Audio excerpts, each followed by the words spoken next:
एक भक्त का प्रश्न है कि मेरे पास नाम है, पैसा है, सब कुछ है, लेकिन मैं खुश नहीं हूँ, मैं संतुष्ट नहीं हूँ। इसका क्या कारण है? तो इसका जवाब है कि जो ऐसे व्यक्ति होते हैं जिनके पास नाम है, पैसा है, लेकिन खुश नहीं है, ऐसे व्यक्ति शरीर के तल पर जीते हैं। वो अपने आप को शरीर मानते हैं, उन्हें चेतना का ज्ञान नहीं है, आत्मा का ज्ञान नहीं है। जब तक हम अपनी आत्मा को नहीं समझेंगे,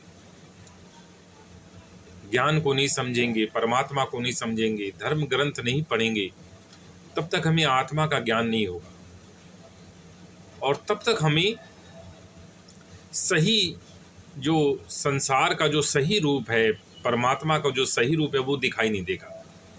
ऐसे जो लोग होते हैं जो आत्मा को नहीं समझते हैं, वे संसार के एक नकली स्वरूप को देखते हैं, स्वप्न की तरह देखते हैं। वे स्वप्न में तो स्वप्न देखते ही हैं, वे असली जीवन में भी स्वप्न ही देखते हैं।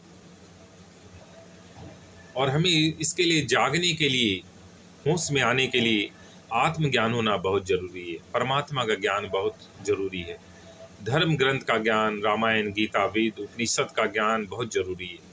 ये हम रोज पढ़ेंगे, आधा घंटा, 1 घंटा रामायण, गीता, उपनिषद, तब हमें आत्मा का ज्ञान होगा, तब हम आत्मा के तल पर जीने लग जाएंगे।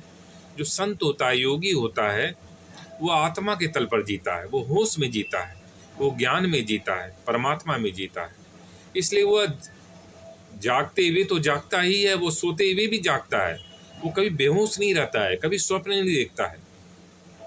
लेकिन एक सामान्य आदमी जो होश में नहीं है, ज्ञान जिसका जो ज्ञान जागृत नहीं है, जो आत्मा के तल पर नहीं है, शरीर के तल पर जी रहा है, खाली भोग विलास, लोभ मोह काम क्रोध, ऐसा व्यक्ति बेहोश जीवन जीता है।